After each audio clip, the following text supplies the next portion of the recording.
Kemudian, cuaca memburuk. Itu bakal berlangsung pada suatu hari ketika musim gugur berlalu. Mau tak mau kita harus menutup jendela-jendela pada malam hari untuk menghalau hujan dan dingin angin yang akan merontokkan dedaunan dari pohon-pohon di Kunteska. Daun-daun berserakan basah di tengah hujan dan angin membawa hujan ke arah bus hijau besar di terminal dan kafe De Amate. Sudah penuh sesak dan jendela-jendela atasnya berkabut karena udara panas dan asap di dalam. Sungguh menyedihkan, keadaan kafe itu berlangsung demikian buruk ketika para pemabuk berdesak-desakan bersama. Dan aku harus menjauhi karena tak tahan pada bau badan kotor dan aroma asam orang-orang yang teler. Para lelaki dan perempuan yang kerap mengunjungi Amate duduk bertahan minum sepanjang waktu. Atau selama mereka masih sanggup. Kebanyakan dengan anggur yang mereka beli per setengah liter atau seliter. Banyak alkohol-alkohol pembuka diiklankan dengan nama-nama aneh. Namun hanya sedikit orang yang kuat menenggaknya, kecuali dicampurkan terlebih dulu dengan anggur-anggur mereka. Para perempuan pemabuk di sini disebut payfrot, yang artinya semacam permainan kartu wanita. Cafe De Amate adalah lubang jamban dari ruas jalan Mufetta. Jalan pasar sempit yang penuh sesak dan menakjubkan. Dari mana dengan mudah kita dapat mencapai Kunteska. Kakus-kakus jongkok di rumah-rumah apartemen tua berada di sebelah tangga di setiap lantai. Dengan dua pijakan semen berbentuk sepatu ditinggikan pada setiap tingkatan sehingga dengan demikian tak akan tergelincir. Masuk ke jamban-jamban yang dikosongkan dengan pompa ke dalam kereta-kereta tangki yang ditarik kuda pada malam hari. Pada musim panas, dengan terbukanya semua jendela, kita akan mendengar bunyi pompa dan bau yang amat menyengat. Kereta-kereta tangki dicat warna coklat dan kuning jingga, dan di bawah terang purnama bila mana mereka bekerja di jalan Kardinal Lemoyne. Silinder-silinder yang ditarik kuda tampak bagaikan lukisan Braque. Walaupun begitu, tak seorang pun meninggalkan kafe De Amate lebih dulu. Dan poster menguning berisi ketentuan dan sanksi hukum terhadap khalayak yang mabuk layaknya dengungan lalat dan tak digubris, karena para pelanggan tetaplah demikian dan dalam keadaan bau. Segala kesedihan kota ini bertandang dengan tiba-tiba bersama hujan pertama musim dingin yang menggigilkan tulang. Dan tak terlihat puncak gedung-gedung putih yang tinggi ketika kau berjalan lewat selain kegelapan, jalanan basah dan pintu toko-toko kecil yang tertutup rapat. Para penjual obat, toko alat tulis, dan kios koran, dukun bayi untuk orang-orang kelas 2, dan hotel tempat meninggalnya Verlaine di mana aku memiliki sebuah kamar di lantai atas tempat aku bekerja. Perlu menaiki 6 atau 8 tingkat untuk mencapai lantai atas dan itu sungguh sangat dingin. Dan aku tahu betapa mahalnya seikat ranting kecil, 3 pembungkus karet pendek, potongan penjepit belahan sepanjang separuh pensil untuk mengepit ranting. Dan lalu kayu keras separuh kering yang harus aku beli untuk membuat api agar dapat menghangatkan ruangan. Karena itu, di bawah deras hujan, aku pergi ke seberang jalan agar dapat melihat bagian atap dan memeriksa apakah cerobong-cerobong berfungsi dengan baik dan apakah asapnya berembus keluar. Ketiadaan asap membuatku berpikir bagaimana kalau cerobong-cerobong itu membeku dan tak bisa digunakan, dan kamar mungkin bakal digumuli asap, dan bahan bakar terbuang sia-sia, dan uang juga melayang karenanya. Dan aku berjalan di bawah guyuran hujan. Aku turun lewat Lichihichar dan gereja kuno Saint Etienne dan peristirahatan Du Pension dan menerobos pagar sebelah kanan lalu akhirnya keluar di sisi teduh jalan raya Saint Michel dan berjalan turun melalui biara tua Clou dan jalan raya Saint Germain hingga tibalah aku di kafe bagus yang aku tahu di Saint Michel. Ini adalah sebuah kafe yang menyenangkan, hangat dan bersih, dan ramah. dan aku menggantungkan jas hujan tuaku di rak mantel untuk mengeringkannya, dan menaruh baju hangat dan topi buluku pada rak di atas bangku, dan memesan segelas cafe Pelayan mengantarkan, dan aku mengeluarkan sebuah buku catatan dari saku mantel dan sebatang pensil dan mulai menulis. Aku menulis tentang apa yang terjadi di Michigan, dan lantaran pada hari ini angin bertiup kencang dan begitu dingin, demikianlah pula hari dalam ceritaku.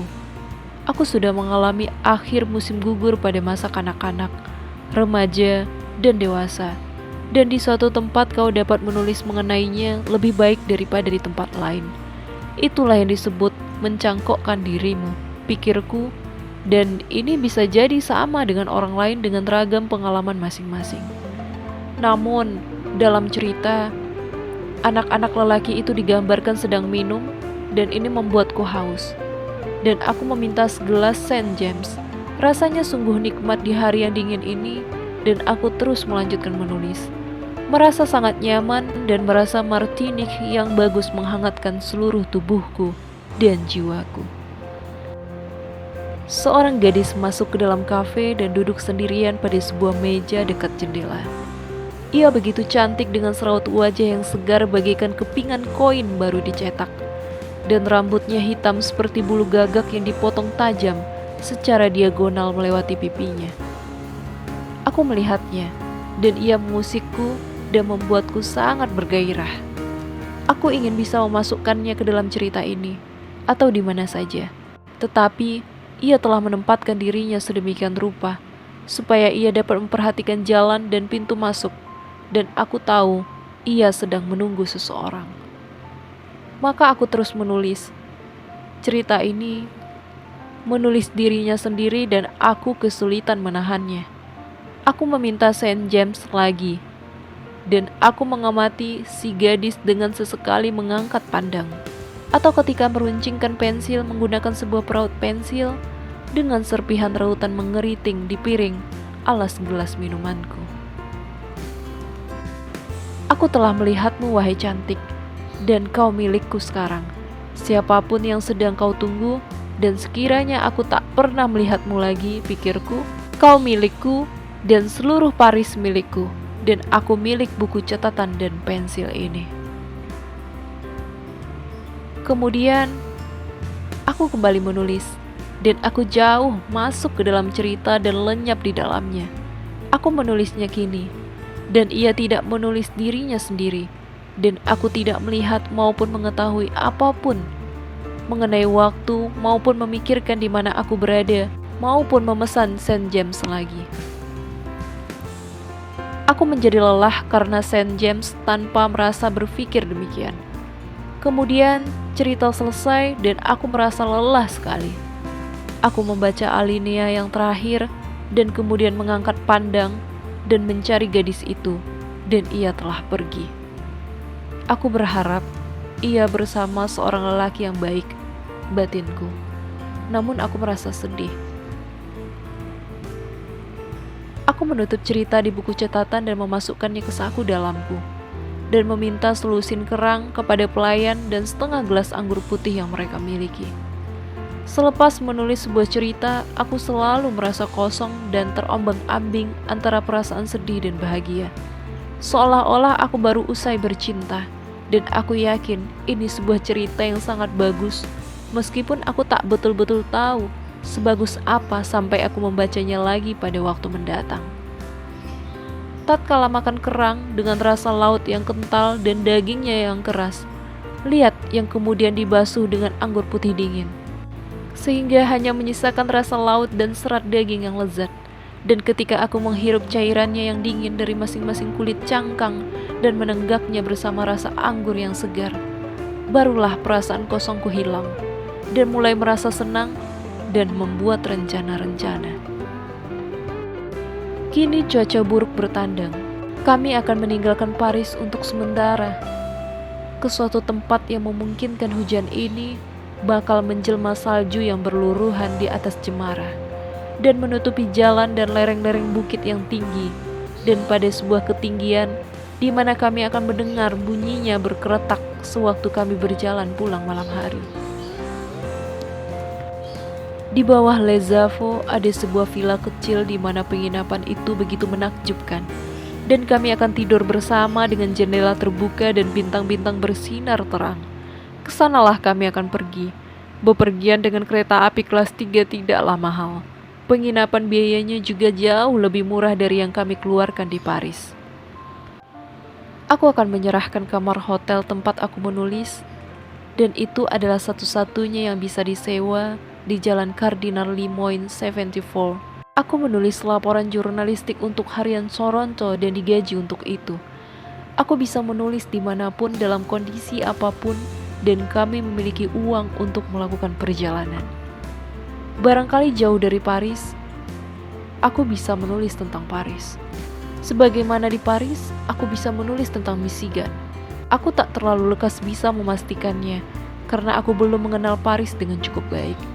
Tapi hal itu akan terpecahkan secepatnya. Bagaimanapun, kami akan pergi jika istriku mau.